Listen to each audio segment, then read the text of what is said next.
When I was 18, I was in a strange place in the world. I was homeless, penniless, and with no real ambition to pull myself out of the gutter. Although I was without the basic necessities of food and shelter, I had a steady supply of drugs that were dispensed out of sympathy by many of my friends. I went to sleep hungry and cold every night, but never sober. One evening, before I left the party to hit the streets and find a broom closet or stairwell to lay my head, a guy I barely knew gave me a large freezer bag full of brown, spiky pods. "What are these?" I said. "Jimson weed. The seeds will make you trip. Maybe you can sell them. I don't want them." He told me to split the pod open and eat half of the seeds if I really wanted to trip hard. To me that meant eat the whole pod, since I always found recommended dosages to be unsatisfying. I chose not to dose that night, since I was already tired and afraid that I might fall asleep before the trip kicked in.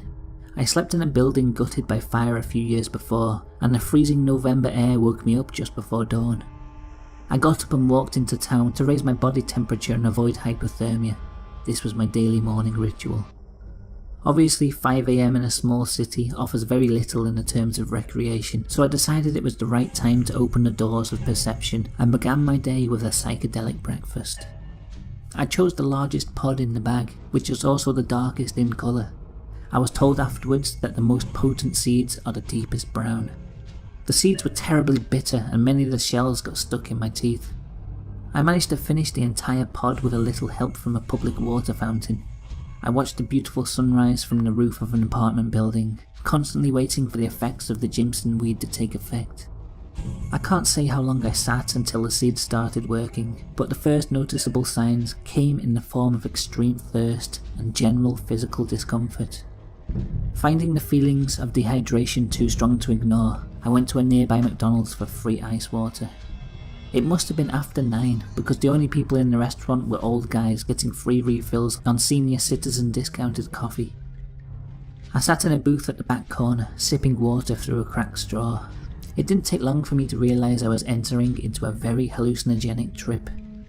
The fact that I hadn't eaten a real meal in a week and I was sleep deprived probably added to the drug's intensity, but I can't imagine a big dinner and a full 8 hours would have made much difference. Unlike the onset of an E or an acid trip, my mental state was very comfortable, but my physical condition felt quite unhealthy. The heavy sense of inebriation was quickly followed by powerful, disorientating visuals. Although they weren't disturbing, they seemed as clear as sunlight. Black cats milled around on the floor in front of me, so numerous that I couldn't even see the tiles. They appeared wet and angry. There was deep crimson blood dripping from the ceiling. Everything was technicolor. The sense of detachment was strong, but I didn't feel strange. Every hallucination flowed into the next. I was holding a very old Bible in my lap. I couldn't figure out how to open it. Soon it started to leak blood too. The more I struggled, the more it bled. As soon as I realised my efforts were futile, the book materialised into the air around me. It didn't seem strange to me. When I analysed the room again, it was a bustling, futuristic metropolis. It appeared very large and very alien, with shining chrome and flashing lights everywhere. I began to feel discomfort and a strong urge to urinate simultaneously. I staggered into the bathroom and vomited in the closest urinal, right in front of an Amish man. Now I live in south-central Pennsylvania, so it's very possible that he was really there, but considering my state and other people's accounts of the Chora-induced visuals, I suspect he was just a hallucination. I do know that I relieved myself somewhere in the bathroom and left through the side exit adjacent to the lavatory door. The street outside was a scene of World War II ravaged Europe. I don't know which country, but everyone on the street was garbed in Nazi military uniform. I felt very threatened. I ran into the alley behind the parking lot and hid behind a pine tree. The anxiety soon ebbed, but the thirst and need to urinate soon returned. I knew I needed a comfort zone, a place I could relax in. A friend lived nearby. I walked to his apartment complex and stood in front of the stairwell. The same crimson blood from the McDonald's was cascading down the steps. It began to rise over my shoes and up my legs. A heavy sense of vertigo came over me. There's a memory gap between the stairs and my friend's apartment, but I ended up on his couch watching dolphins dive through the wall in an endless, seamless loop. During my time there, I experienced the typical non-existent cigarette search and the disappearing person puzzle. I visited the bathroom many times, but eliminated very little. The sense of dehydration was unbearable. There was no comfort. I didn't recognise the people in the room. I asked the person closest to me where Bill was. "Bill's not here," was the reply.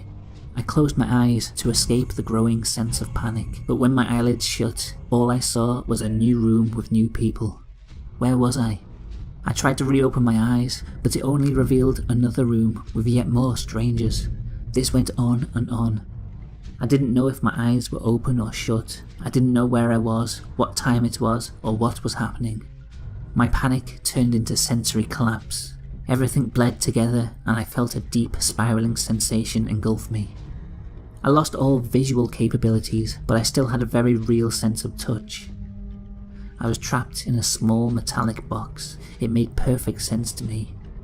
I was dead. This was hell. There were no demons, no hellfire or brimstone, just a deep, complete feeling of darkness and hopelessness. This was the never-ending void. Not at all how I imagined it, but worse than I thought it could ever have been.